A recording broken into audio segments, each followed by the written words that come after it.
Stream is powered by Play Alberta. Play Alberta is offering odds boosts on every Oilers game all season long. And for a limited time only, our listeners can score a $50 free bet when they deposit $50 using code GYB50. That's how Alberta wins.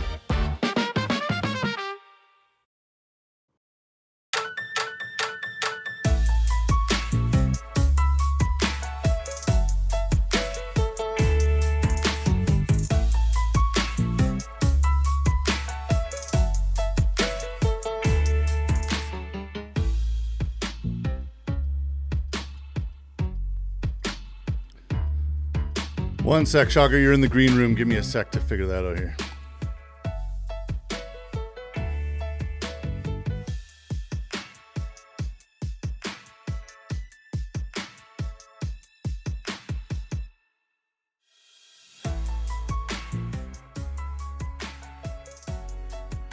Still in the green room. I don't know. Give me a minute here.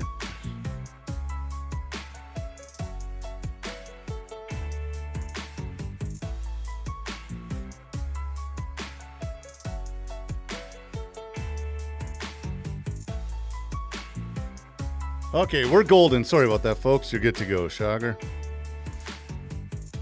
All right. What's going on, Strudy? Nice to see your face so early in the show, buddy. What a great night for Connor Ingram. What a great night for Connor Ingram's family. Great night for the Oilers. Just a really feel-good story. His journey back to the National Hockey League hits a big one tonight. Plays solid, gets a win, some heartfelt comments post-game. Whether you're an Oilers fan or not, however you feel about the Oilers goaltending this season, tonight is a night you should feel good about. It's resilient, and it's impressive. It's relentless from Connor Ingram. Welcome to Got Your Back, folks. So happy that you're along for our post-game show tonight. We're live on X. We're live on Twitch and YouTube as well. You know Strudy's here. Steve Taylor is here as well. We'll have Rob Brown coming up in just a little bit. Looking forward to breaking the game down, Strudy. And as always, it's brought to you by our title sponsor, Timber Hoss Developments, pal.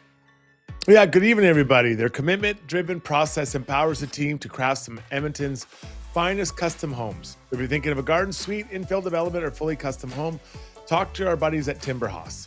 With a full team of in-house designers and decades of construction experience, they bring your ideas to life. From slides hidden inside kitchen islands to garden suites for aging parents to stunning estate homes and everything in between, visit timberhoss.ca. All right. As we say, good evening to Struds and to Stevie Taylor. Yeah, I mean, Struds, it's just a feel-good. It's a feel-good thing, and I imagine, it resonates in the room a little bit. We don't want to build it up to be more than it actually is, but this is a human story. This is a guy that's really had to show some adversity, and I was really happy for him, I have to say. I was nervous for him heading into the game. I was there in the building, and I was, man, I hope the first shot doesn't go in, right? And not that I think he's a terrible goalie. It's just you want to go well for him. And I thought the start went really well. But, I'll repeat what I said in the previous podcast.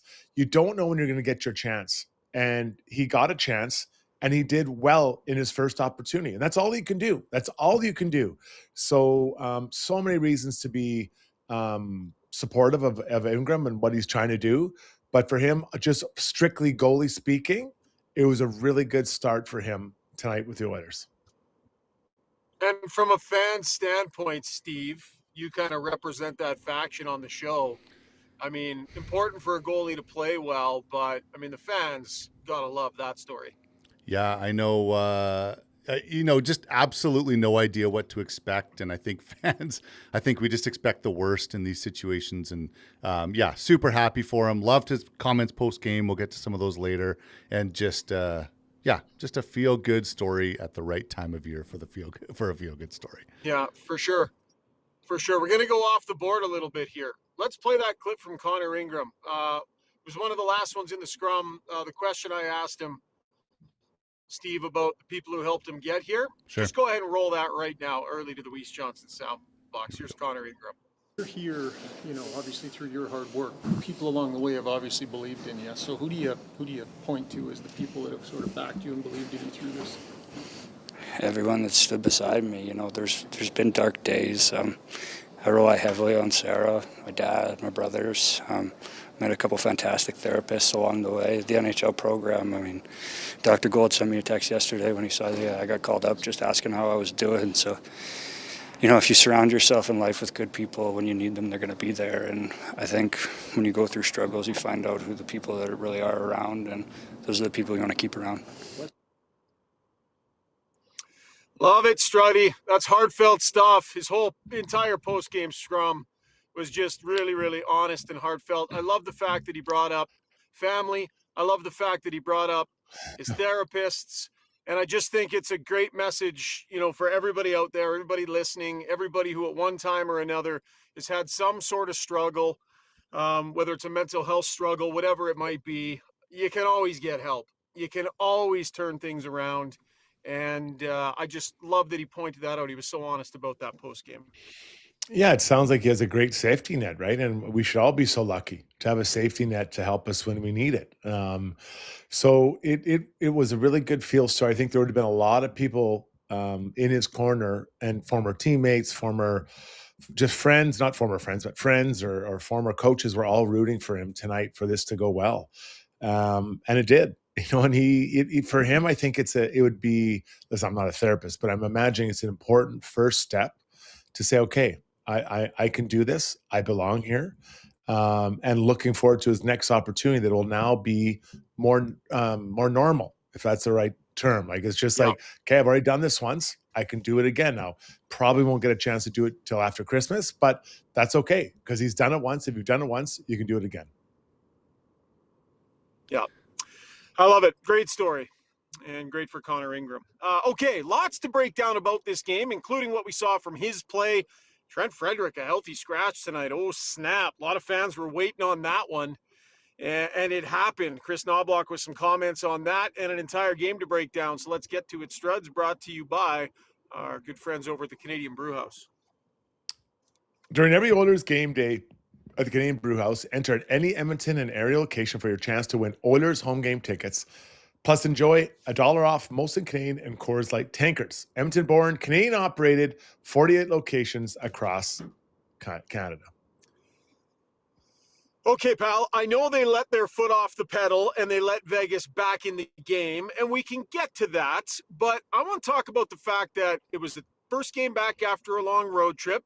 They're tired. I can tell you from having just come from the locker room, there's a lot of runny noses and sneezing going on in there. So clearly this is a group that is beat up.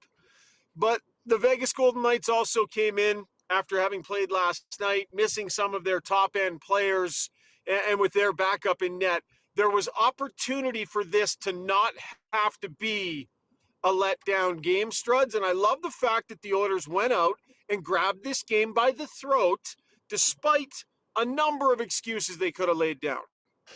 I wonder how much of a difference it makes when you come off a long road trip and play right away. Like, I just wondered, because you don't really have a chance to settle in. You don't have a chance to settle in and be like, okay, it's Christmas time and, I'm going to go shopping and do this or that. Like, I think they came home and they had no choice but to prepare for this game. And it was a 6:00 game. They didn't have to wait for an 8:00 start. We can't, like, the Oilers would have been, I think, in Edmonton before Vegas even started their game last night. Right. So I think that does make a difference. So I think there are actually some things that are in their favor heading to this game tonight, Shagar. Yep. No, great points by you. But they recognized they had a team that was also going to be tired, that was missing some guys. And so the Oilers, for the first time, kind of throw what we believe to be their top six out there, Struddy, with Nugent Hopkins, McDavid, and Hyman, Draisaitl with Podkolzin, and Jack Roslovic making his return to the lineup. So the first opportunity to get a feel for what that was going to look like. And another night where Connor McDavid came out just really separating himself and really buzzing, and just some nice offensive punch from the Oilers in the first portion of this game. As I was sitting there watching, my first thought on the first two lines was they look settled. Like, this feels right. Like, this is finally what you were hoping for. And think how many games they've had where they haven't had that for whatever reason. Hyman out or Roslovic out or different situations. Nuge playing third line center, it looks settled. And I think that's really important. for Chris Knobloch to have and for the whole team, because now that's two really good lines that are going. And I love the way that your point was on made. Like Connor came out absolutely flying. That goal, I mean, when Connor's, I think, at his best and skating at his best, which is most of the time, but in that goal, like he skated by those D-men, making it look easy. You know, you think of a guy, other guys trying to beat around that corner and get past the D. They're working their feet hard. He just looks like he's gliding. It looks effortless. And I think that's what his superpower is, amongst others. But love that goal from him. And you could tell by his reaction, I think he also loved it. Oh, yeah. He looks like he's having fun scoring goals, buddy. And he is piling them in. What is he, 12 goals in his last 10 games or something like that? He is piling them in on an absolute mission to prove doubters who didn't believe he'd even be able to get to 40 this year wrong, Struds. He wants to ram it right down their throats. Yeah, I mean, there are people that actually do some research and calculate these things, and they come out and come up with numbers, right? Like, but you how's know your what? math looking? Well, I didn't want to be right, but this is, I think that he's definitely doing a good thing right now, and probably will continue on. But I'll say this, Sugar. Let me say this: is that Brownie often he often says he feels we shouldn't criticize Connor and Leon because of how smart they're, and I agree. I hear it. It doesn't mean we can't talk about ways they can adjust their game to get better. And Connor's thinking shot first now. He's thinking, I'm going to shoot. I'm going to be the difference maker. I'm going to make it happen. And not that he wasn't before, but when he shoots, as a D-man, you're like, damn it. Now he's shooting. I have to worry about that and about him passing and about him skating around me. It just changes the whole line, I think, if I were to be playing against him, which I probably wouldn't have, but for any D-man playing against him. So I'll challenge Brownie.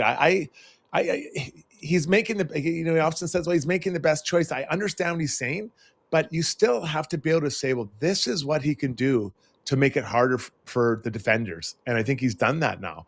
And now defenders have no idea what he's going to do, nor do goalies. Yeah. No, I completely agree with you. No disrespect to Brownie, but we've all been watching hockey a long time. We're qualified to watch skilled players and have some thoughts on where their game is at and some things that could be adjusted. And it's completely fair game. And McDavid was passing far too much. Far too much. Doesn't matter if he's the greatest player in the world. It was clear to everybody watching he was passing in high danger shooting positions far too much. He stopped doing that.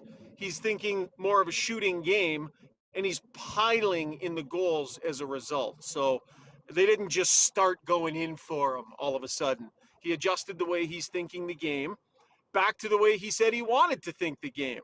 It was his idea in the first place. And he finally started doing it. And his game is just at an incredible level right now, right up at the top with Nate McKinnon, where we all expect it to be. On that first McDavid goal, Struds, I do have to say it wasn't a super high degree of difficulty, the pass. But I really love the way Regula grabbed that thing, head up, looked up ice, and fired probably was, a 65, 70-foot pass all the way down the ice to get that thing started. I like that from Regula, and then Draisaitl being Draisaitl setting up 97. Yeah, for sure. And listen, Regula is very comfortable with the puck on his stick. And I think at times he's too comfortable with the puck on his stick, if you know what I mean. Like he's got to move it a little bit quicker. So it's a good and a bad thing, right? In that moment. So in that moment, I think he saw the play and zipped it up there really quick. And I think for him to be a more successful defenseman, he's got to think, I've got to it's one Mississippi, two Mississippi, it's gone. And the puck's gone off my stick. Because there's very few defensemen in the league that can have the puck on their stick like 4 minutes, like Quinn Hughes. You need to move that thing quicker and fuel the offense through transition. Power play was really feeling it tonight. And back-to-back power play goals from Ryan Nugent-Hopkins staked the Oilers out to a 3-0 lead. But a bit of a common theme, Struds, in the two power play goals. And it was kind of in that tight space. Some real nice skill, but in the tight confines in and around the net. And Nugent Hopkins, putting a couple away that combined for a grand total of about 4.5 feet. Yeah. Well, that first goal, like how long can you let Leon Draisaitl stand on his offside with that puck there? Like I get they're trying to take things away, but I was like, okay, someone's got to go at this guy. Just push him out a little bit or make him uncomfortable. And they just stood there. And then Leon just fires a missile. I think it was past two Vegas defenders onto Nuge's stick. Like you can't let the guy stand there that long. Make him uncomfortable. Even if you just go out and just push him out, 3-4 feet, and just to change up the look. Like it just felt like Vegas is very conservative on their penalty kill. I think that'll be something that maybe they'll review the tapes and think, okay, we've got to be a little bit more assertive instead of just protecting the house all the time. And that it works sometimes, but when a power you go against a power play that's feeling it, it's not going to work. Zach Hyman ends up getting what was a very important goal. Really nice feed up there from Darnell Nurse, Struds. I'm often critical of Nurse because I think off the rush at times he doesn't necessarily seem to always have the right play at his disposal off the rush. I don't think he's great at generating, but no doubter there. That was just a really nice play from Nurse. It was really nice. But I think with Darnell, what I like best, a little bit like with Regula, I think there's a point where he can carry the puck up, but he shouldn't be the one necessarily carrying it over the blue line and distributing it in that area like that. And a lot of D-men aren't that. They're not that. So now I know that it kind of looks like that here, but makes the right play, gets it up, and then he makes a quick decision, a quick play, and obviously it springs Hyman. So I like that, but yeah, I would prefer to see almost any D-man be not the puck carrier, but instead an option off it. I know that wasn't a question you asked, but that's when I think Nurse and most D-men are at their best. For sure. And it was interesting. Do you remember who passed it to him? Because it was a very conscious decision. There was a guy open on both sides, and somebody snapped the puck over to him, and he had it full stride. So it was a real conscious decision to move it over to that left side where Nurse grabbed it, and in an area where normally he would maybe float one on net or just really nice pass. So I like that for him. I think seeing that in his game, I think, is a good thing, and I think it's a sign of confidence. So the Oilers have themselves staked out to a nice 4-0 lead at that point, Struds. Connor Ingram, right from the very start, I would say there seemed to be a steadiness and kind of a calm demeanor in there. You were in the building, so you got to see him play live. What did you think? What were your impressions? To me, he looks very poised and calm in the net. And I really value that as a D-man. And, I think that he's going to be the type of guy that is in the right place. He's not flying all over the net trying to make crazy saves. He's just going to be there in the right place. And I don't mean that he's just a blocker. I think he does see the game pretty well. But I think he's going to be calming. And, I thought that there's some difficult shots for sure that he had, he fought off or whatever. His rebound control was okay. But I think there's only a way to go up for him from here. It's pretty, I guess, emotional and tumultuous last, I don't know how long has it been, Rishaug, 72 hours since he's been with the team or something. Yeah. And so I think that I really like what I saw for this first time. And again, I'll repeat it. He took advantage of an opportunity that was given him. Whether he's ready or not, it doesn't really matter. You get the chance, you do your best, and I think he did. I mean, the Oilers don't have a goalie on their team that saves that first shot. I mean, everybody gets beat by that one. It was just a laser from the slot. And maybe some rebound stuff here or there, but not really faulting him on the fact that Vegas was able to claw their way back into the game. The Oilers let their foot off the pedal a little bit. Vegas ended up finding some stuff there. But I thought at 4-3, there were a few really nice saves and some high difficulty saves. And I like the way he moved around in there. Noodles and I were chatting about this a little bit before, and I don't think he'd mind me sharing this, but he said of the three goalies that the Oilers have that have NHL experience, he might be the most talented of the three, just straight up talented at playing net, right? And obviously it's about much more than just talent. You got to put it all together. But I feel like we saw a little bit of that tonight. Yeah, it's an interesting point by Noodles. And I'm just going to be clear. I wouldn't be able to tell you what talent looks like in a goalie very well. Like I just, that's, and that's not a cop out. It's just to be completely honest. I just always look for stillness. Like I want to make it look easy.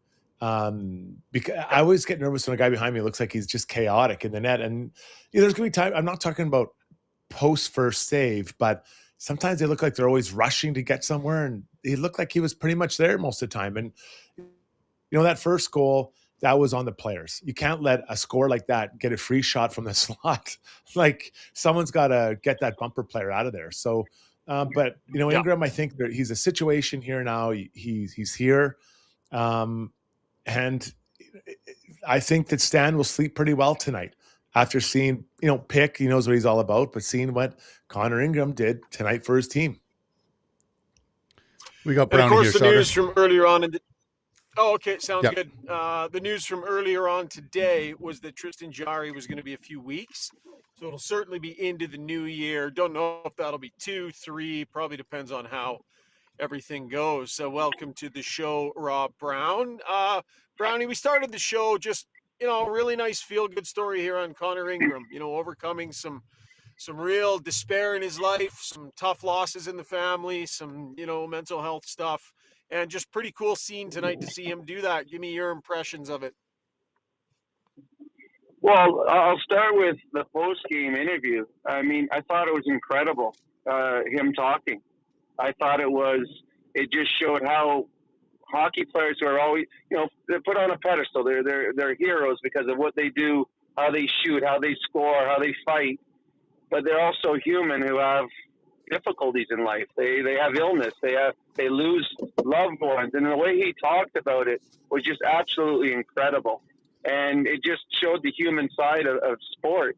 And now it's like, I got to cheer for this guy. Like, I mean, hearing his story makes you want to go out and buy a Connor Ingram jersey and wear it each day and be proud to. So good on him.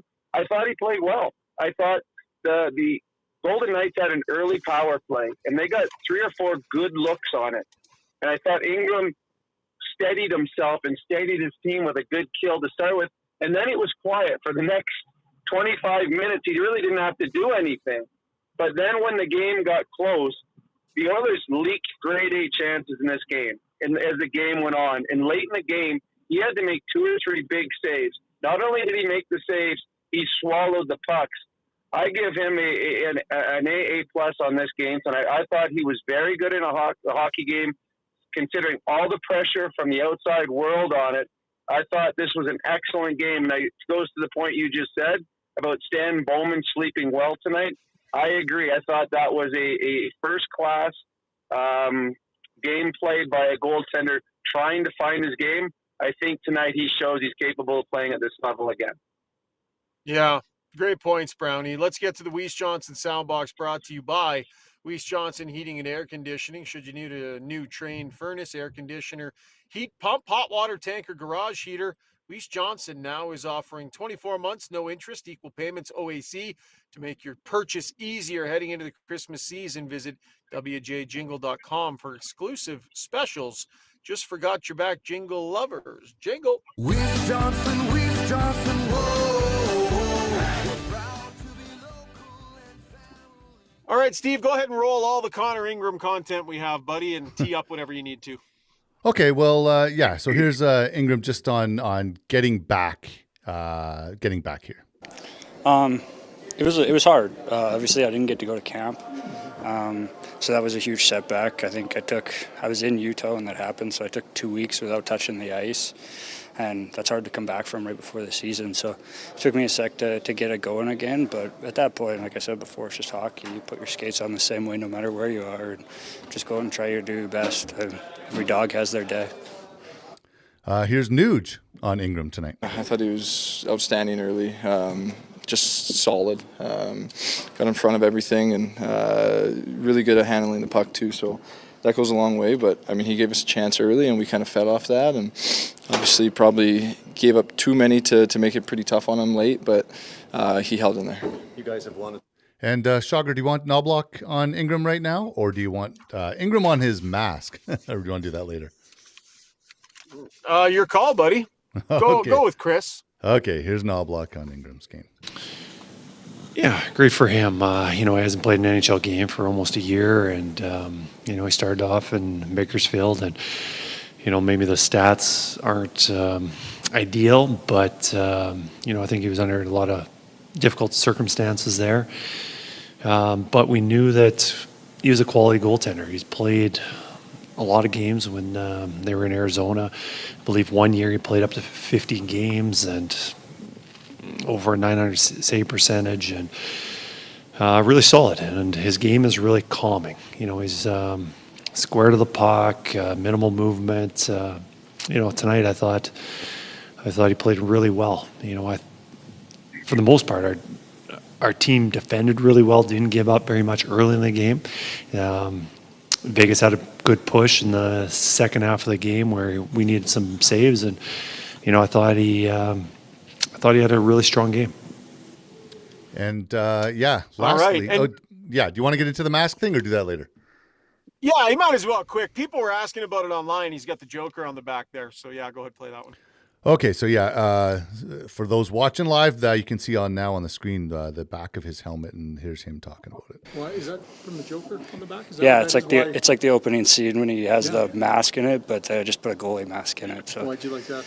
I've always had the Joker since I've been in the NHL, but we used a different artist this time in Bakersfield, so I thought I'd change it up. I thought it turned out really well, actually. Yep. And I thought his kit looked nice. It's pretty subtle. Not a lot of bright colors, a lot of whites. But as you get closer to it, you can see there's some designs on there. So good stuff tonight from Connor Ingram. Struds, I'm just about home. So Sweet. I'm going to leave you and Brownie to blast through some stuff, buddy. Why don't you grab Crunching the Numbers, Relentless in the YouTube poll, and save any Trent Frederick talk until takeaways, because that's one worth digging into, the three of us. All right, buddies, let's get to Crunching Numbers, brought to you by our buddies at McDonald's. Who's of Canadaville? Do be warned, the Grinch is back and he's feeling quite scorned. He's built a worse box with odd socks as a prize, and he even left behind a Who Hash surprise. Looking to see the Grinch's big reveal, it's only McDonald's, his Grinchiest meal. So our buddies at Sports Lodge have put this together for us, and Brownie, I'll kind of take you through it as Steve gets it up on the board. Some interesting ones here. Puck and O-zone time, the Oilers 14 and a half minutes. Vegas, nearly 22 minutes. The Oilers spent a lot of time. I'm guessing a lot of this would have been in the second half of the game. O-zone possession time, just about 4 minutes for the Oilers. 5:20 for Vegas Golden Knights. Again, I'm expecting a lot of that would have been in the second half of the game. But when you look at it, for that much time in the O-zone, the Oilers actually did a decent job with high danger scoring chances. Only 11 for Vegas, and the Oilers had 12, according to Sports Logic. And then turnover scoring chances, 6 for the Vegas and 4 for the Oilers. So Vegas is pretty good about not killing themselves, generally speaking. That's kind of their thing. And the Oilers, 6 against, not bad. Brownie, it was definitely a tale of two games. So, if we did, the first 30 versus the second 30, those numbers might be a little bit different for especially the time in the O-zone, big guy. Yeah, you're right. It was the first 30 minutes. It was the Oilers. They were by far the better team in everything. They were better on the power play, better on the kill. They were getting more saves, creating more chances. And I think that was, you talked about the hurdle goal, the one that was on the player. Yeah. That kind of turned the game around. It seemed like a nothing goal. The game's 4-0. It's a nothing goal, but it just gave the Vegas Golden Knights just a little bit of belief, just a little bit of, hey, you know what? Let's get the next goal and see what happens. And then from that moment on, it was all Vegas. And I think the Oilers only had 3 shots on net in the third period. So that's probably a lot of the O time that you're talking about right there. So, yeah, this was not a perfect game for the Oilers. I think even when it was 4-3, sometimes when a team comes back, they get that one goal down, and then all of a sudden it slows down for them. They don't get as many chances. That wasn't the case tonight. Connor Ingram had to make about 3 or 4 big saves in the last 5 minutes of this game. So, yeah, it was 2 games. Fortunately for Oiler fans, the game that the Oilers won, they won 4-0, and the Vegas Golden Knights only won their 30-minute game 3-0. Yeah, I like that. You know what? Vegas is a good team, and I think it should be mentioned. Jack Eichel and Shea Theodore weren't the lineup for these guys. But even with that being said, Brownie, I think they miss Pietrangelo, because when you had Hannafin, Theodore, and Pietrangelo, that's 3 guys that can really move that puck. 3 veteran guys that can really move it. And as I watched them today, I didn't think it was as easy for them 5-on-5 to kind of get out of their zone and get up and create offense. I agree. I think what they have is they got some big defensemen that can defend well, 5-on-5. Like you're not getting anything uncontested because they got those big long arm defensemen, but they don't move the puck up as well. Now Theodore would have made a huge difference. He probably would have played 24 minutes. That to me, and this is where there's a lot of talk about Rasmus Anderson from the Calgary Flames. To me, with no Pietrangelo, if the Vegas Golden Knights want to compete with the Oilers in the Pacific Division, they're going to have to go trade for one more defenseman. Rasmus Anderson would be a huge get for the Vegas Golden Knights. But that's who they got. I agree with you 100%. They need another puck-moving defenseman to get them out of trouble quickly, because their defensemen bobbled a lot of pucks tonight that allowed the Oilers second and third opportunities in the offensive zone. Yeah, it's going to be interesting to see what they do. They're a good team. They're not great like they have been in the past, from what I can tell. Eichel wasn't in there, and Theodore, so I'm not going to go on too long. Let's get into our Relentless player here, brought to you by UCAN Youth Services. Need reliable entry-level staff? UCAN trains Edmonton youth with the skills and confidence to show up ready to work and to grow with your team. Learn more and make a change today at ucan.ca. I'm going to go right to Connor Ingram here. Like, the road he's been on to get back to this moment, winning an NHL game, is impressive. He had a lot go on in his personal life, and he mentioned he talked to therapists. He was, working with talking to his dad, his brother, his family, all that kind of stuff. And I just think tonight, he should be so peaceful when he closes his eyes, put his head on his pillow, because he's back, right? He did what he wanted to do, is get back to the NHL. He performed well. And I'm expecting his next start, he'd be very much looking forward to, Brownie. I agree. And if for anyone that didn't get a chance to listen to his post-game comments, I know that we had some there. We talked about the game and that. If you get a chance, if you can YouTube or however you find these things, have him talking about his journey and about how the dark place he went to and about all the people that have helped him to get where he is. It's really worth listening to. But yeah, I agree, Struds. To me, this is a no-brainer. He's a relentless player, or not just for tonight, but what he's put in for the last year to get to tonight to allow him to enjoy this moment. Yeah, it was huge. It was huge, and like, let's not get too far of it, but for the franchise, they brought this guy in hoping he could turn it around. And his numbers, here Chris Knobloch saying they weren't exactly electric what he was going on down the AHL, but he talked about missing training camp and all that stuff. But for the franchise, this has got to put him a little bit at ease. It's not over. One game doesn't make or break an NHL career or an NHL season, but it's a step in the right direction. And it sounds like Tristan Jarry is going to be a couple weeks. You've got Connor Ingram, who played well in his game that he played, and put up a fight. So maybe, this goalie situation isn't quite as bad as we thought it was when we look back to 48 hours ago when you were talking about this, Brownie. Well, you look at it, they got quality start from Calvin Pickard in his last game. They got a quality start tonight from Connor Ingram. These are two goalies whose stats the first half of their years were horrible. So maybe they're trending in the right direction. And I think it's very important for the Oilers to have a third goalie here. Tristan Jarry, the talk before he got traded here was he is injury prone. 3 games into it, he gets hurt. So I'm hoping this is the end of the injuries for Tristan Jarry. But if it isn't, you can't just have Calvin Pickard and hope. You need 2 options. And I think, again, it's one game. It's one game, but it was one good game. So it's much, much easier for everyone to sleep tonight because of the game that Connor Ingram gave them. Yeah, there's some people here saying that they said months, not weeks, for I only heard Tristan Jarry. I heard weeks. I heard weeks as well. 2 to 3 weeks. Yeah, I think I think that that there were some people in the stream saying that when Knobloch says weeks, it usually means months, and he's on Saskatchewan time. So I think it's a bit of a joke. Okay, so that is true. That is true. Yeah, maybe I misheard it. So yeah, okay. So that makes me feel a little bit better. So let's say 2 to 4 weeks, right? But they're gonna need 3 goalies either way. So good start for those two guys. Let's get to our YouTube poll now. Brought to you by DePorter's Golf Shop and Fitting Center. Uncle Al and Scotty are giving our GYB listeners a gift of golf this Christmas. TJ and the Christmas Elves are grinding to help you find the best gifts for the golfer on your list. Purchase a gift card between December 1st to 24th. Of $100 or more and receive 10% back as a gift for you. Pick yours up at 5311 99th Street in Edmonton. What have you got for us there, Scuba Steve? Okay, so regarding Oilers goaltending, the question on the poll, how is the Oilers goaltending now versus 2 weeks ago? The 4 answers are: there's been no improvement, it depends entirely on health, it's clearly better, and a 4th option just for fun, they fixed it! ! So those are your 4 choices.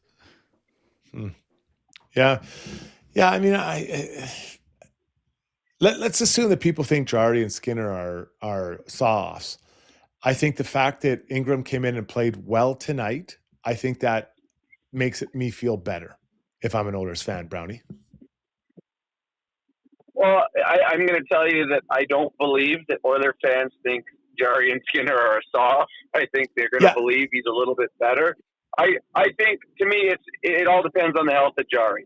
It does. Yeah. I think Jarry is an upgrade over both Pickard and Ingram right now. I think he is an upgrade.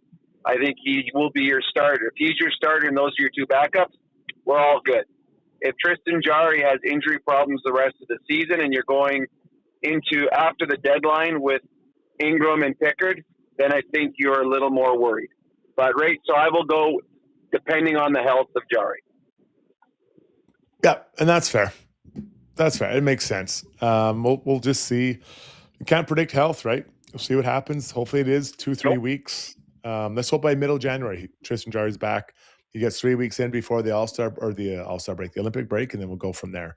Because the trade deadline is coming up hot on the heels of the Olympic tournament. Okay, boys, let's shut her down here for a minute. When we come back, we'll get Shagar back in. He should be done his handful of, what is he like, cashews, the soft nut for people with soft teeth. And we'll get into talking about Trent Frederick, who was a healthy scratch tonight. Unpleasant feeling at the best of times. Probably not the most comfortable thing when you're in the first year of a long-term contract. We'll get to that and more next here on the show. Stay with us, everybody. At Modern Measure, every item of clothing starts from scratch and is designed from the ground up based on both your style preferences and current fashion trends. Their clothing is fully designed to give you the exact look you're looking for down to the smallest details and customization. The Modern team will work with you to make sure that you not only look and feel great, but make the most of your investment. On the ground floor of Edmonton Tower downtown, Modern Measure. Why would you? Nobody puts in wood windows or siding anymore, so why put in wood fences?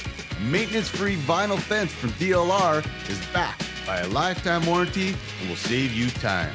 Weekends are for playing, not painting. Go vinyl at dlrvinylproducts.ca.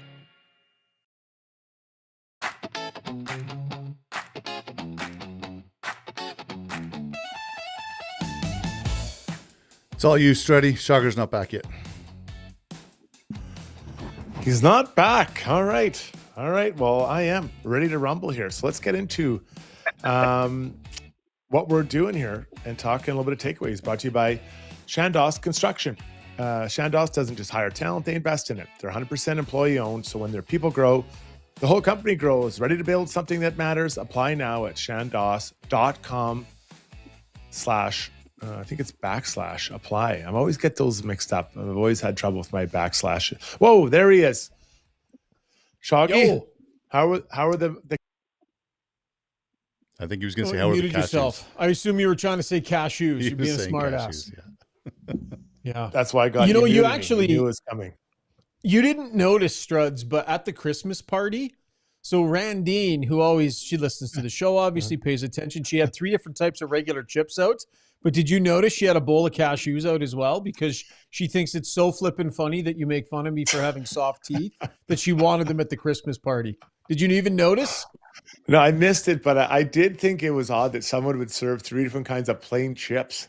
And I mean, they all had different flavors. Like it was different for sure. But I thought there was some salt and vinegar hunkered in there, but there was nothing.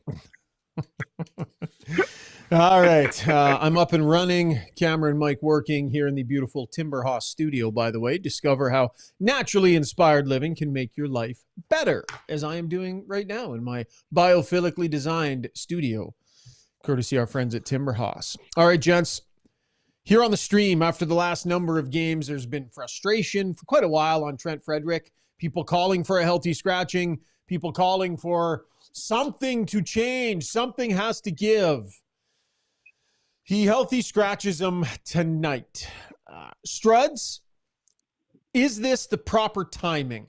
Should this have happened sooner, or do you think it's the proper timing? My vote is this was just about right.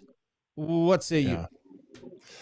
Yeah, I don't know if I wouldn't have benched him as a punishment.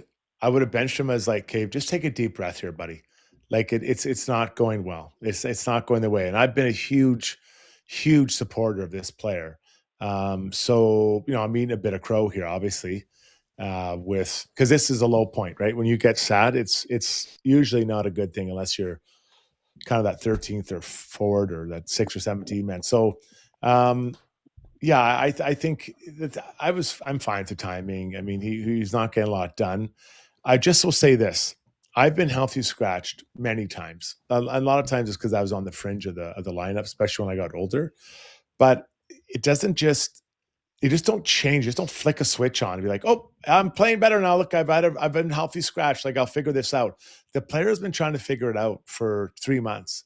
And so there's something that's not working right. So either it's that him, the coaching, video, they all have to work on this to figure this out together.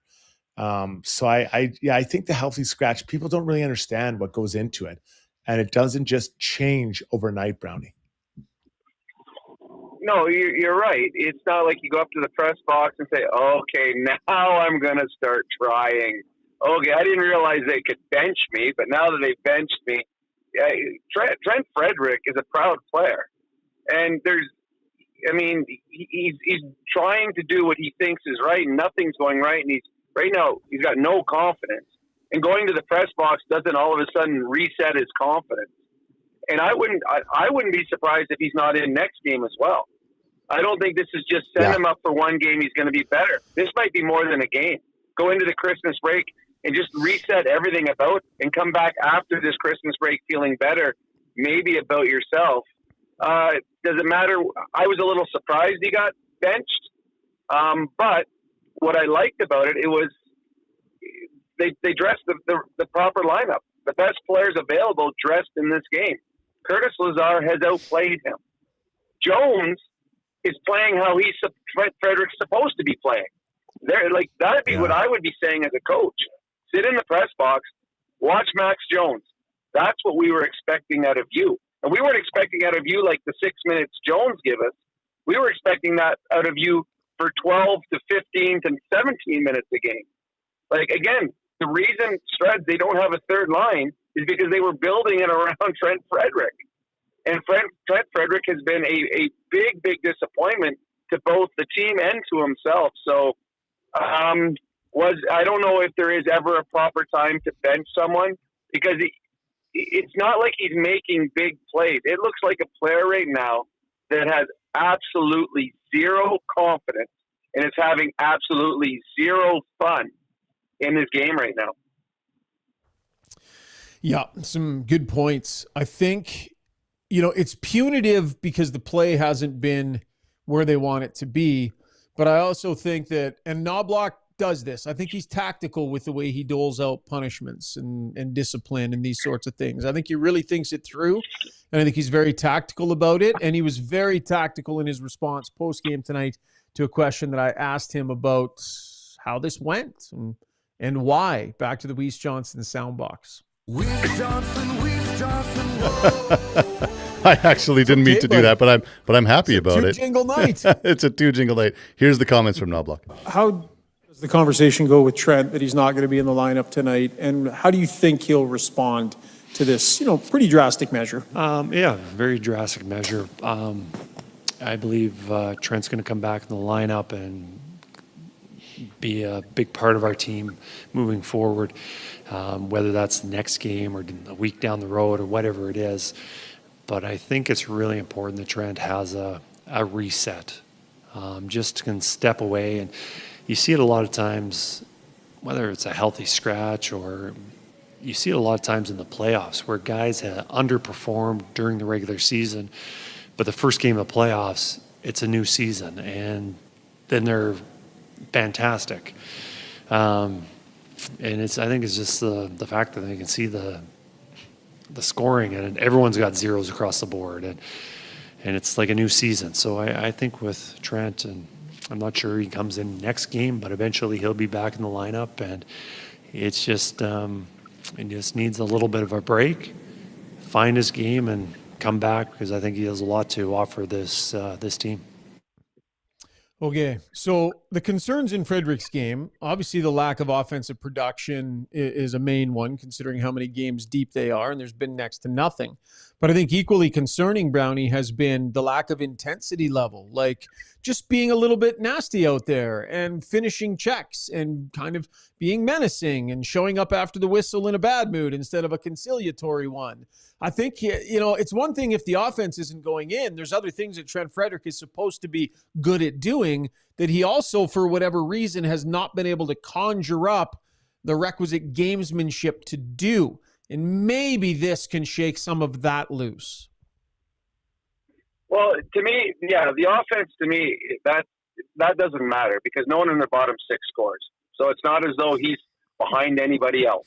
There's no offense out of anyone in the bottom six. But the part that they brought him in, I kept using the word a while ago, noisy. They expect him to be a noisy player. They lost a lot of noise in Perry and Kane, guys that understood gamesmanship when they needed to step up physically, when they needed to fight, when they needed to get involved with a scrum, when they needed to go out and lay a big hit, when they needed to chirp. Like those guys understood there were times to do it and times not to. I think, it's almost, and the comparison I have, he plays a lot like Evan Bouchard. Evan Bouchard really plays like very, flat, like there's just no emotion. And that's fine when you're a skilled player, not having that kind of emotion. It doesn't matter if he makes a mistake, the next shift to go out there and he'll put a 100-mile-an-hour slap shot through the goalie and score a goal.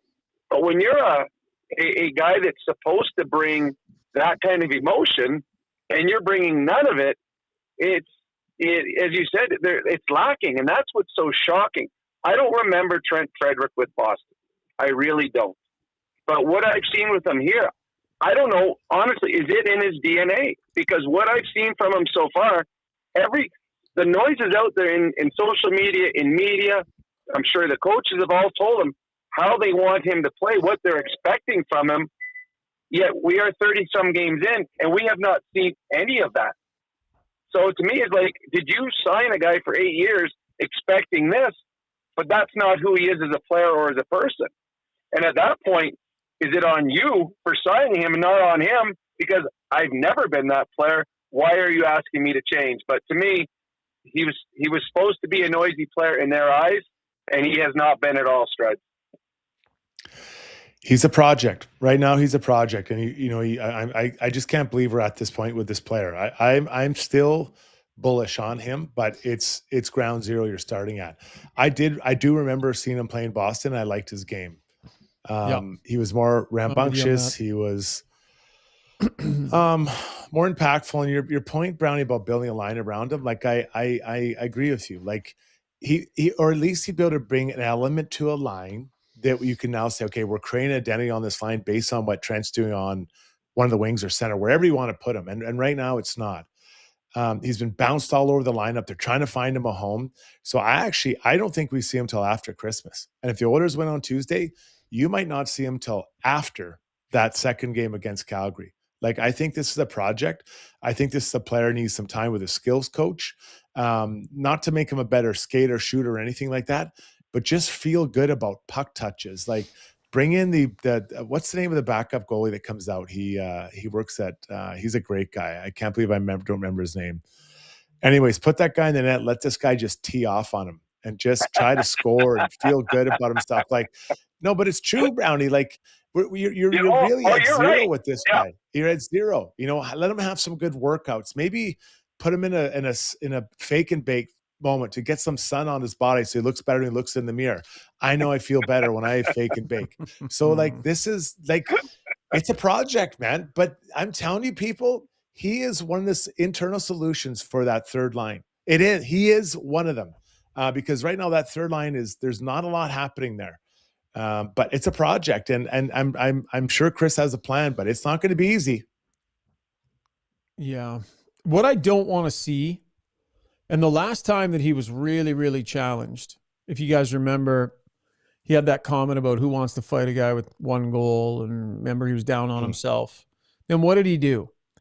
He went out and in the second shift of the game picked a meaningless fight with the toughest guy in the league and did fine. And it was courageous. And I certainly respect the hell out of it. And that was him saying, I still have some edge. But that's not Trent Frederick. He's not supposed to fight the heavyweights around the league. I would have way rather Trent Frederick went out and played that game in a way where Olivier had to find him because he was doing what he's supposed to do, which is banging bodies, being a little bit more menacing, getting in people's faces after the whistle. Then if the big guy comes calling and you feel you are confident enough to take that fight, then take that fight. But to get himself untracked, he just went and tapped the guy and fought him. I don't want to see Trent Frederick go tap Adam Klapka on the shin pads and have a meaningless fight next game. That's not what this guy needs to do to get himself squared away, Struts. He needs to go and play the game in a way where Ryan Lomberg comes to him or Adam Klapka goes to him. Yeah. That's Trent Frederick, not to tap you on the shin pads and try and survive a meaningless fight. The solution, that's not it. Yeah.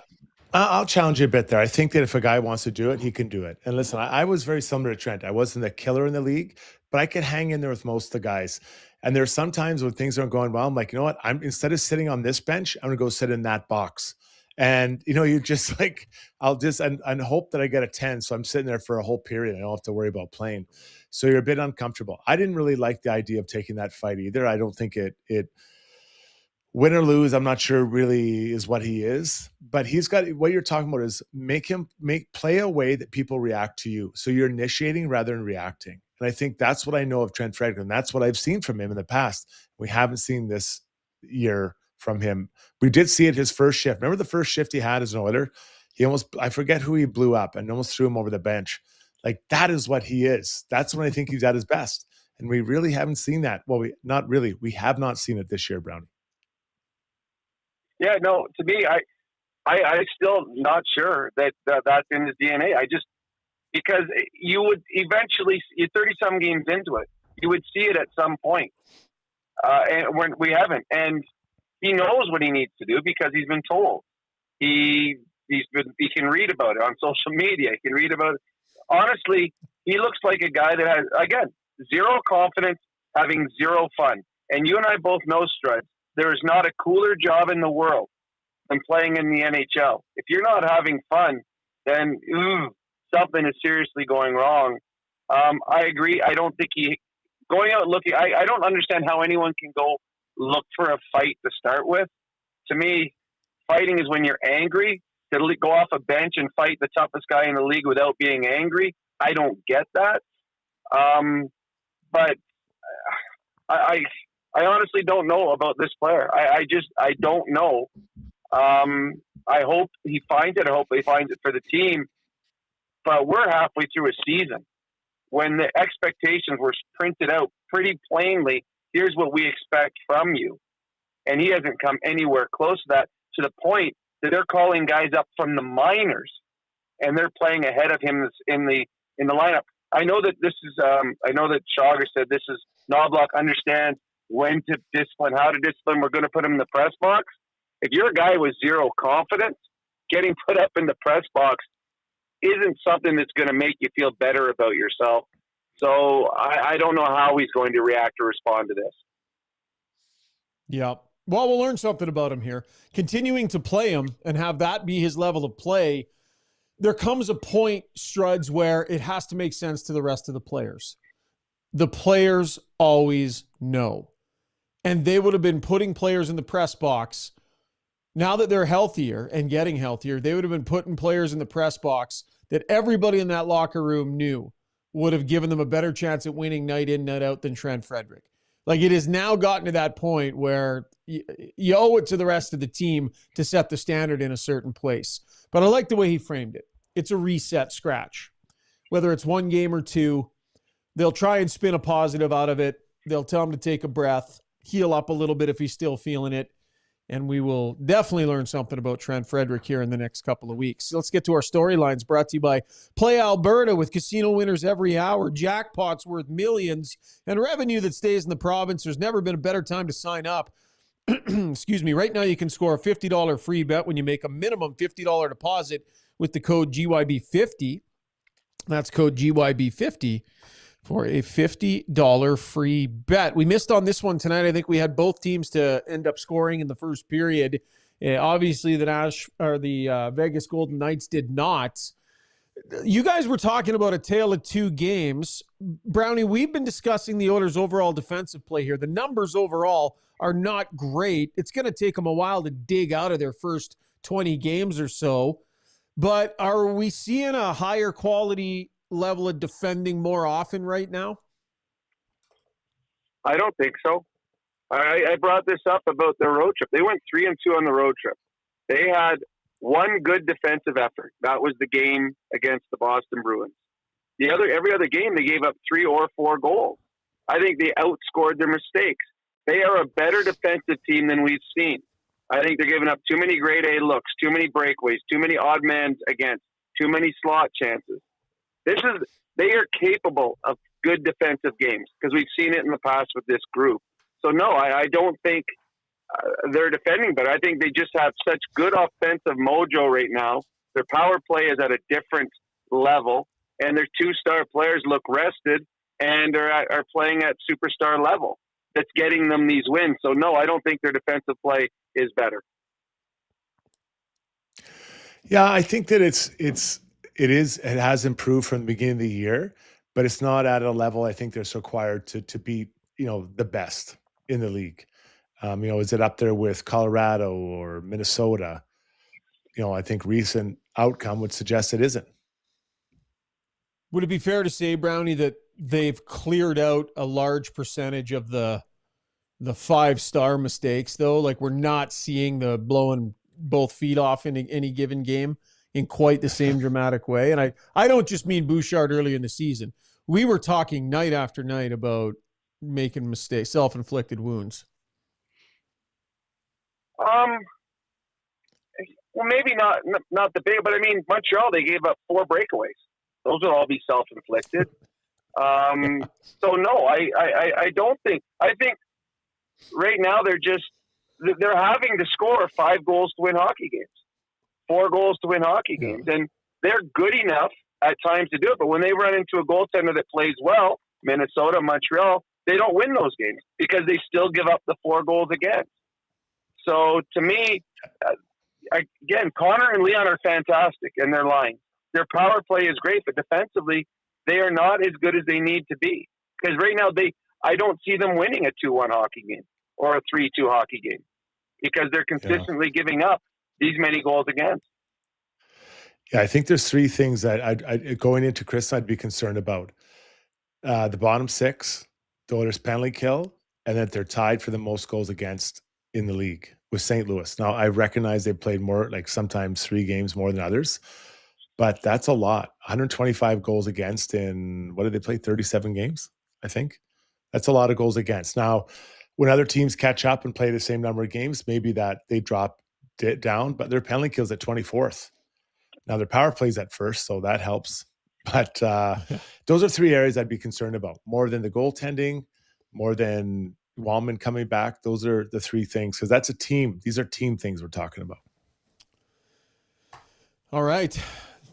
Let's take a quick break. When we come back, we're going to fire up Brownie points. We'll have our core adjustments in Strudy's world as well. Ask us anything will come up a little bit later on in the show, so make sure you get your questions and comments in on the stream. Scuba Steve is there to gather the best of them. Lots still ahead here on Got Your Back, presented by Timberhouse Developments. Riverside Motorsports is your ultimate multi-brand dealer. With a massive lineup of motorcycles, ATVs, side-by-sides, snow bikes, e-bikes, and snowmobiles, all under one roof. With Alberta's best selection, a huge parts and accessories inventory, and a fully certified service department, Riverside has everything you need to ride. Family-owned and serving Edmonton for over 55 years, see what they have to offer in-store just off St. Albert Trail or online at riversidemotorsports.com.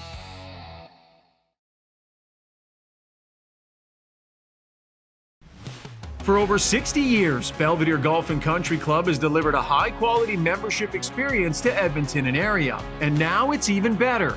Drainage and irrigation improvements in 2024 have taken course conditions to a new level. This commitment to long-term sustainability means exceptional playing conditions all season long.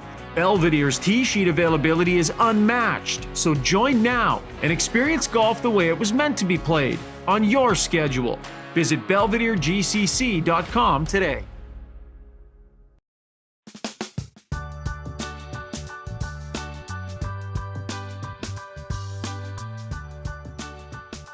Yes, it is time for Brownie Points, brought to you by Batty Realty at Royal LePage, AR Team Realty. Buying a home is a major decision, and the team at Batty Realty guides clients. Oh, that's the Alberta Ram dealers. Well, Harm, you're getting 2 reads tonight, buddy. All right. Brownie Points is brought to you by the Alberta Ram dealers. Sorry about that, folks. So they got 10 years of built-in confidence at your Alberta Ram dealer with Canada's best full-size truck limited powertrain warranty. Every new 2026 Ram truck comes with a 10-year, 160,000-kilometer warranty. See your Ram dealer today. Time now for Brownie Points, brought to you by the Alberta Ram dealers. Brownie. I'm going to start with 10 brownie points to Chris Knobloch for dressing the best possible lineup tonight.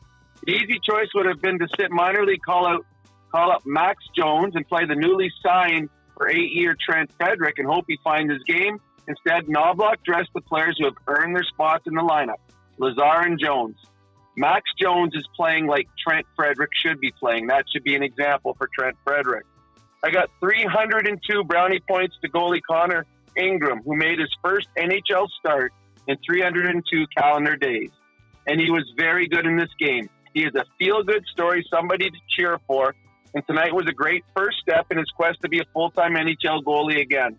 He was tested a lot early, made 4 big saves in the first 5 minutes to give the Oilers a chance to take the lead, and then battled hard down the stretch, making 3 big saves late in the hockey game. Good for Connor. I got 2 incredibly huge brownie points to 2 fantastic defensive plays by Stasney and Nurse in the last 20 seconds of the game. Twice the Golden Knights had wide open, backdoor empty nets that were foiled by sticks in the passing lane. Either one of those passes gets through, and this game is going to overtime. Great defensive plays in big moments by both Nurse and Stasney. I've got 2 brownie points to Team Canada's Olympic team that has the 2 best players in the world right now. We debated here on this show a couple of weeks ago who was better, 97 or Nathan MacKinnon. I said they were dead even. Here are the stats on them right now. Connor is in first in league scoring with 62 points. MacKinnon is in second in league scoring with 61 points and first in goals with 30. I'm going to throw this one in for Nathan MacKinnon. He is plus 45 on the season. To show how impressive that is, Connor McDavid, who's leading the league, is even. MacKinnon is plus 45. That is how dominant a season Nathan MacKinnon has been having. Canada enters the Olympics with the 2 best players in the world, both having fantastic years. And lastly, I have 1,724 brownie points to Team Canada captain Sidney Crosby, who had 2 points tonight to pass my old line mate Mario Lemieux to become the leading scorer in Pittsburgh Penguin history. And the great part of of Crosby passing Mario is how relevant he still is in his 21st season. Tonight, in his 21st season, he scored his 20th goal of the season to put him 7th in the National Hockey League, and he's averaging over a point a game. Canada in the Olympics will have the 2 best players on their team, and they will also have the best leader in the National Hockey League in Sidney Crosby. And those, my friends, are my brownie points. Good stuff. Good stuff.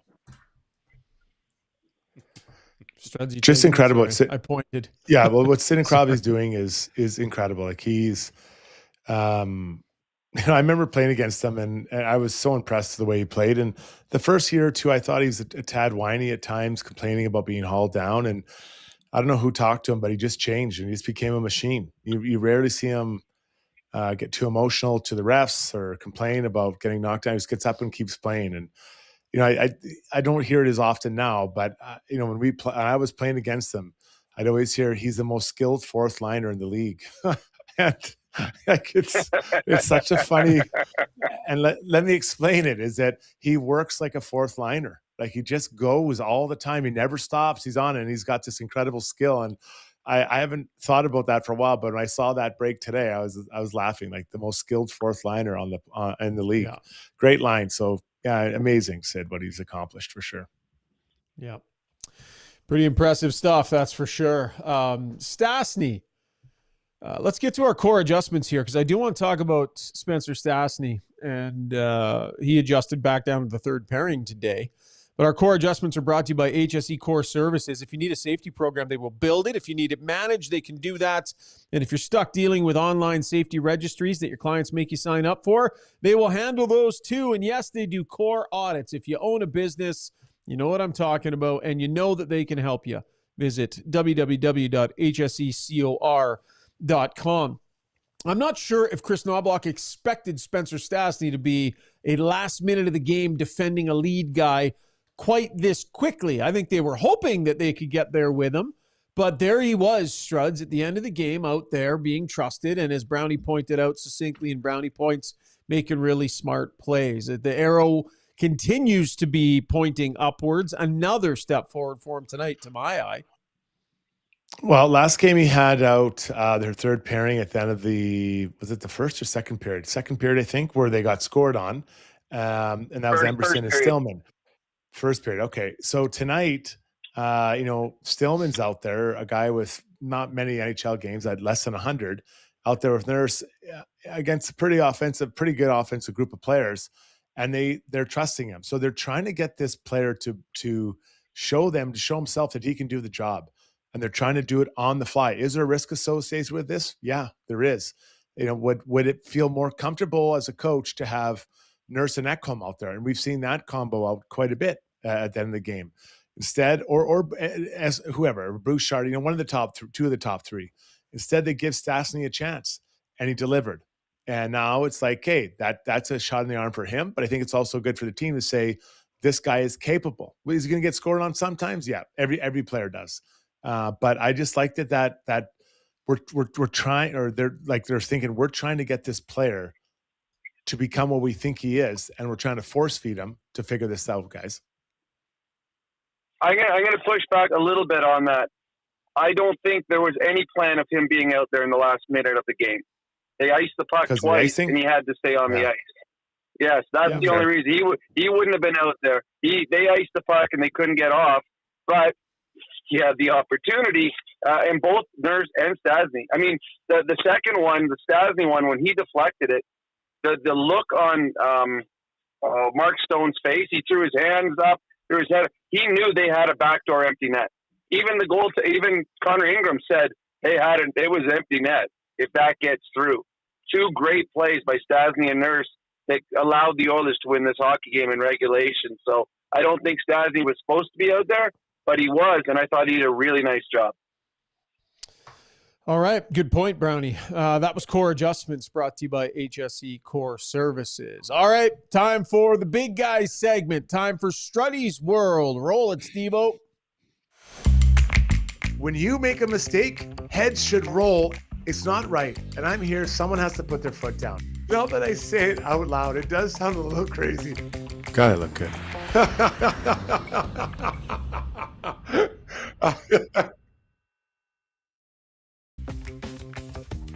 All right.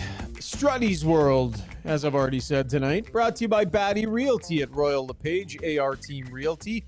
Buying a home's a big decision, and Harm and the group at Batty Realty will guide clients through the complex process with expertise and care, providing tons of support even after the keys are handed over. Visit battyrealty.com. That's BHATTI Realty.com. Struddy? I believe it was the great Bob Seger who said, I like that old time rock and roll. That kind of music just soothes the soul. When it comes to Christmas music, I don't want to hear the new stuff. I don't want to hear someone's new twist on an old song. I don't want to hear someone making up a new Christmas song. Maybe the last one that really pained me was Last Christmas. Can't stand it, although someone else did a pretty good job. I want to hear the old stuff. I'm a fan of old music. Give me Dean Martin, Frank Sinatra. Give me, Bing Crosby. All these old classics, singing these old songs. It just feels right. When it's snowing, I look out and I hear that music playing. That is what it's all about. I'm a traditionalist, not for a lot, but when it comes to Christmas music. So, guys, I'll sit back and listen. Some of you are going to push back and say, I want to hear Ariana Grande singing this or that, or I want to hear Michael Bublé, who's actually pretty good. But give me the old ones, boys. That is what I love. See, I like all Christmas music. I love Justin Bieber's Mistletoe. Love it. There's all kinds of songs. Kelly Clarkson, she's got a bunch of songs I love. Any Christmas song that comes on puts me in a good mood. If you want to go old school, the best Christmas album ever, Roger Whittaker.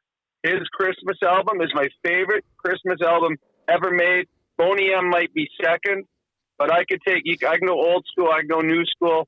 If it's Christmas, it means I'm in a good mood, and I'll listen to any song and sing along. Does Boney M have anything other than Christmas music? Like, do we know of another Boney M song that doesn't come from that Christmas album? Yeah. That's Boney M? Fantastic music. Yes.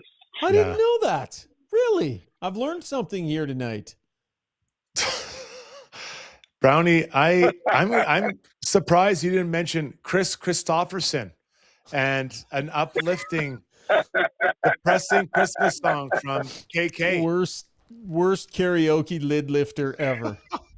I'll go first. I'll go first. It was a fantastic song, and I had it down pat too. I sounded good. Hey, I just the other day or last night, I think it was, I took my wife and daughter. We went to Glow at the Edmonton Expo Center, and it's all these lights. It's really, really cool. But there was a concert going on while I was there, and it was the first concert I ever went to. 50 years later, they were playing the Expo. Air Supply was at the Expo, and then all the doors open. I was singing along. I know every Air Supply song ever written. They sounded just as good yesterday as they did 30 or 40 years ago when I saw them in concert in Edmonton. So Air Supply is still alive and kicking, just so you guys are, in case you're wondering. Buddy, I tried to get tickets for it with my wife, and I said, I'm going to get tickets to Air Supply. We're going to go there and hold hands and sing. She turned me down. Like, you want to talk about creating a rift in the marriage? Yeah. There's some marriage counseling in 2026 for Jason and Shona to get over that one.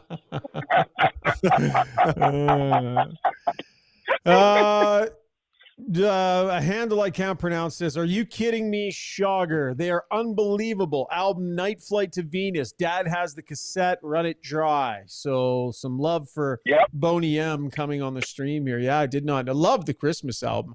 Struds, you have to support some new music though, because like your kids need to have music that was of their childhood too. You know what I mean? Like you got to fill in the gap along the way. You got to open your heart a little bit to some fresh stuff.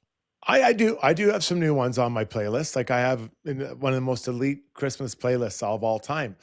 And I have it in there, but it's like filler, right? It's kind of like you get a hamburger, the lettuce is just filler. Mustard, cheese, bacon. That's what it's all about.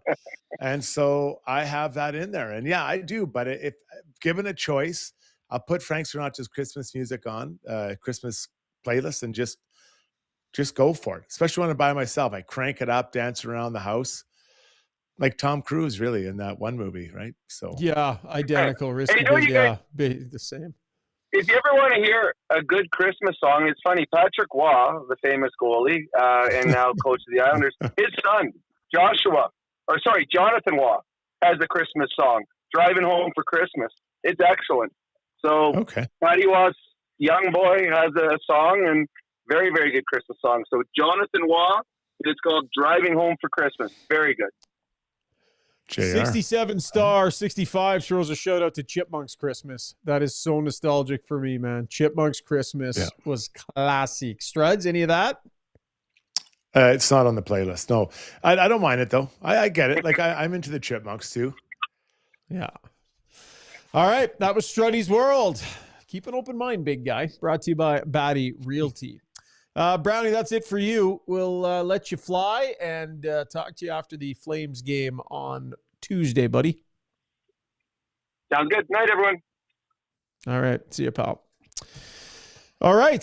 Before we get to break, Struds, why don't we jump into the scoreboard, and maybe we can do a little recap on the standings right now as they sit as well. That's brought to you by the Bridge Sports Therapy. They offer a comprehensive approach that extends beyond temporary pain relief and focuses on developing long-term strength and resilience with clinics at Edmonton, Sherwood Park, Lethbridge, and opening soon in St. Albert. Learn more at thebridge.fit. Strudy? Well, there's a lot of excitement about this Wild Avalanche game, and the Wild said we're not good enough because the Avs absolutely spanked them 5-1. McKinnon a couple goals, Makar a goal, outshot him 42-29. The Wild were buried by an Avalanche, literally buried by an Avalanche tonight. The Sens keep winning. They got 6-2 over the Bruins. Earlier today, the Sabres, I think this is their 5th or 6th win in a row over the Mighty Devils. Jack Hughes returned in that game and got his 11th goal of the year in a losing cause. And then the one that is just, it's not even really fun to talk about anymore, but the Stars beat the Leafs 5-1. I mean, talk about limping to Christmas. Ugh. This group of Leafs cannot get out of this road trip and just Funk. this nightmare. Yeah, funk. Thank you. I was struggling for a word. It was just ugly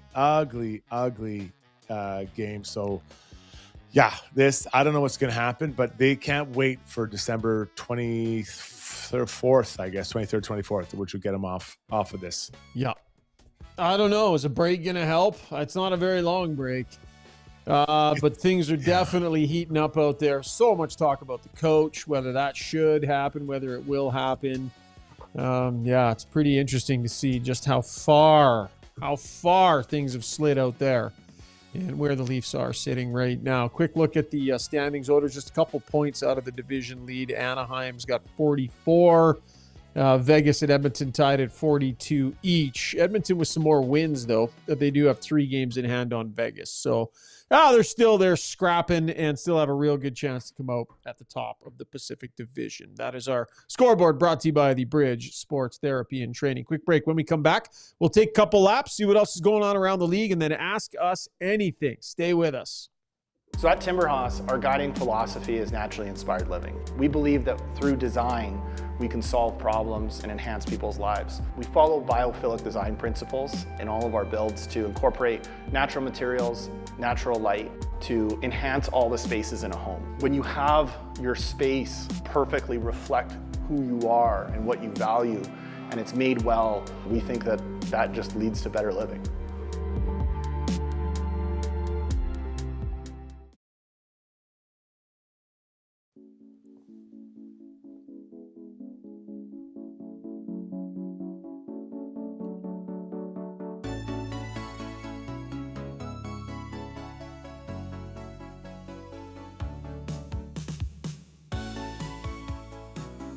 All right, time now to take a couple laps. Brought to you by Riverside Motorsports, your multi-brand motorsports dealer serving Edmonton for over 55 years, offering a wide selection of new and pre-owned motorcycles, ATVs, side-by-sides, snow bikes, e-bikes, and snowmobiles from industry-leading brands. Check them out online, www.riversidemotorsports.com. With all this snow that we've had falling, might as well go see them at Riverside Motorsports and have a little fun in the white stuff. All right, Struds, what else is going on out there, buddy? Well, the Sabres are playing well, and they do have a new general manager, I guess an old one or old new, whatever. And Yarmo is wasting no time. He's made some changes to the front office. Today he brings in a gentleman's been, I believe, in a kind of associate managerial position with the LA Kings. Mark Bergevin joins him, former GM of the Habs, who did a good job, I think, in many ways with that group. He's their associate general manager, and then Flynn comes in as assistant general manager. So he's reshaping and remaking the front office of the Sabres, which I think is probably prudent, kind of where things are at. And I don't even know. I'll put it this way, Shagar. Whether or not you think that Kevin Adams and his group did a good job, there needs to be fresh life, fresh enthusiasm, and a fresh set of eyes to build that group up, to make them believe, not just the players, but the coaches, the front office staff, the owner, that they're capable of more than they've displayed over the last 15 years. Jar my memory. Was Adams the one in charge during the Eichel ordeal? Yes. Yeah. Enough said.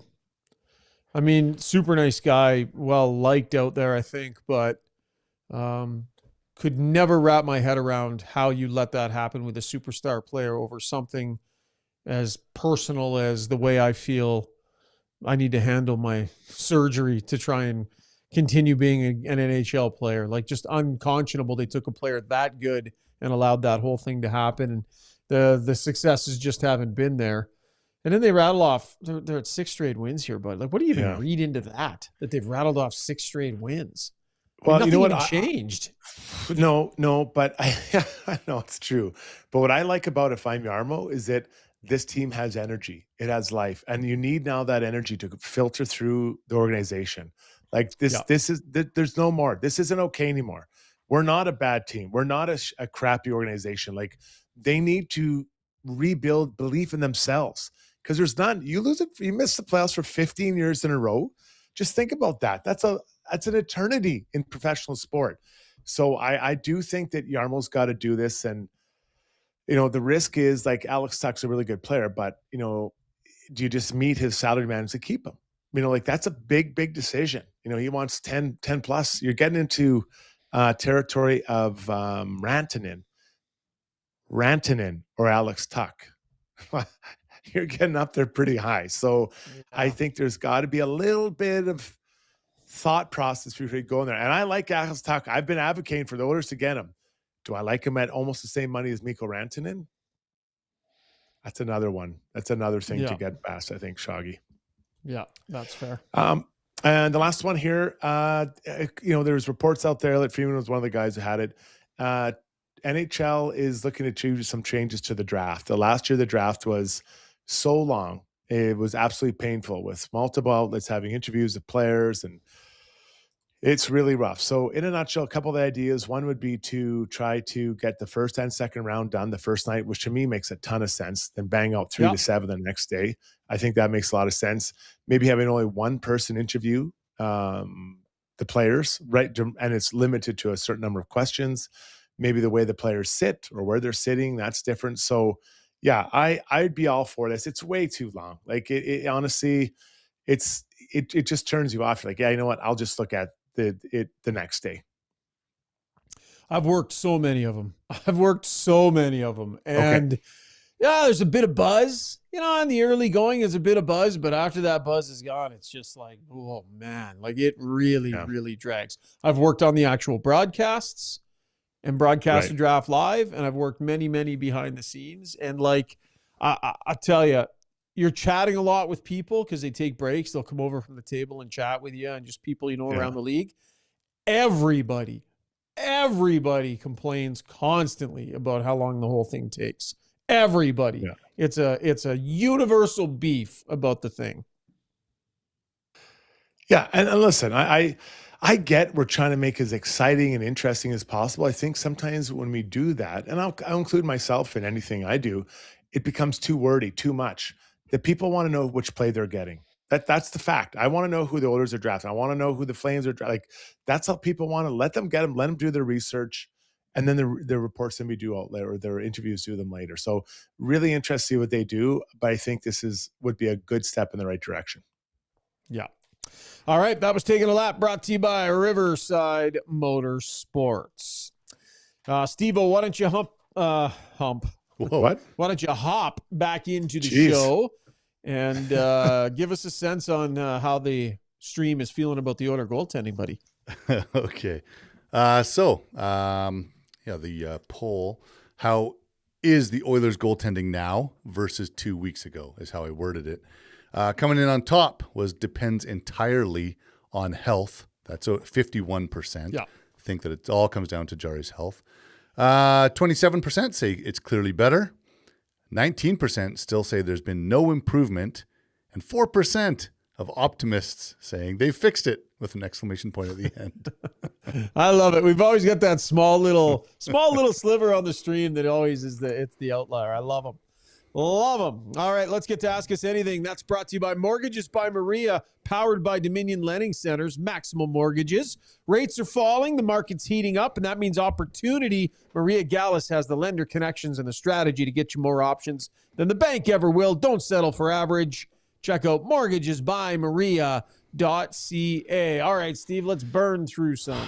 Oh, man, so much good stuff tonight. So apologies to all the stuff I don't get to. First of all, just on the Christmas albums, a lot of comments came in on that. Andrew Kittle says, Anne Murray Christmas album was unreal good. Mm-hmm. Dr. Carpy says, Mariah Carey's making bank right now. That's very true. She makes a lot of money from that one song. Ginny Zabunya comes in and says, Beach Boys Christmas. So... Oh, yeah. Mrs. Zuby likes Merry Christmas to the Zabunyas, by the way. Hi, Ginny. Indeed. Neil Garrity says Elvis's Christmas album is elite. Drew Pittick says got to be Peanuts Christmas. Mars Boy is surprised that Shogger didn't bring up the NSYNC Christmas album. I don't know what that means, but that's actually don't know that one. That's actually a very good Christmas album. I'm not going to lie. And Matt Blommer says Wham! Last Christmas could not be a better song than that. So his favorite. Is that on your list, Struds? Wham? Not a fan. There's one other song. Maybe I'll get to it Tuesday. I don't know. That's my second least favorite song of Christmas music. And I love Christmas music. I can't stand it. I think I'll share my number one on Tuesday. I got to get it off my chest. I actually just removed it from my playlist. Okay. I can't. My wife loves it. I had to take it off. I just can't do it. Oh, your wife loves it. Interesting. Okay, interesting question from Allison941. She says, if playing an NHL game disqualifies someone from being an e-bug, does that mean that e-bugs that have already played a game can no longer e-bug? Do you know that, Shogger? No, I don't know the answer to that. I would think that it doesn't disqualify them. I mean, I think that would seem a little bit tight to the rules. Yeah. But no, I don't know that. That's interesting. Yeah. Yeah, there's no way, because then you'd just be taking people out of circulation. Like, there's not that many people, I think, that qualify for what they can do here. Yeah. You got to think of someone who can actually play, who is available and is still athletic enough to do it at an age, to make it happen. So I can't see that being the case, right? You're one and done. I have a hard time with that. Yeah. All right, Canadian123 comes in and says, how long can Knobloch allow Draisaitl to keep taking these selfish and undisciplined penalties? We've seen many retaliatory penalties by Draisaitl, regardless if there should have been an initial call. He does this stuff a lot. I just laugh when he does it. But what do you think, Shogger? Like, is there a point now where he needs to be spoken to? Well, he's addressed this before. He did it last year. Draisaitl did it in back-to-back games. It was really bad. And he rolled over him for 3 shifts. And then I asked Draisaitl about it after the game. He got grumpy, said, I don't know, ask him. And message was sent. I think we're going to see a little bit of that from Draisaitl. I think there's some frustration in his game. He hasn't been scoring goals the way he likes to. Noticed a lot of frustration in his game tonight. It's a couple of games here, but I don't think we're anywhere near discipline territory yet for this. I think this one could also be falling into the category, Struds, of sometimes star players need to carve out a little space for themselves, and so getting dummied from behind with no call. He decided to take a whack at the guy's wrist. I think to a degree, that's a lot different than just some undisciplined play for no reason at all. So Leon backed into him. Leon he had intention to take the hit. He was backing up to create some space for himself. and then the guy hits him and he goes down. He's mad. Then he gets up and slashes him. I think he didn't really get money's worth for the slash. It was a very hard slash. If we're going to do it, make it ring. Like make that elbow sing. But I think he knew the contact was coming and he got hit harder than he wanted to. Okay. Yeah, I misread that then. Yeah, but I just don't think he's back into discipline territory here right now. No, they're winning. I would say they're winning. It's not killing them. Although two things we didn't really talk about. One was the number of penalties they took. Not ideal. And then I think Nugent Hopkins, and we talked about his 2 goals, but I think he's really firing on all cylinders right now. Well, G-Tron says Nuge really is the straw that stirs the drink. Huge absence when he's out of the lineup. Yeah, and the people around him are playing better with him in there. I mean, it's no coincidence that McDavid's firing at the clip he's firing at with the skill that he has in Nugent Hopkins next to him, Strud. So, yeah, I mean, all special teams, top line, and the McDavid whisperer sometimes. Yeah, Pretty that's valuable leave at Hyman 5 out and of this, change. right? Yeah, I think, no, that's a good deal. Like Hyman, though, he's a big deal in this team. What has he got now? Is it 7 goals the last little while or something? Like he's got a lot, right, plowing in there. And he looks like he's getting comfortable out there. His feet always looked good when he came back. Now it looks like the hands are catching up to that, and that's important.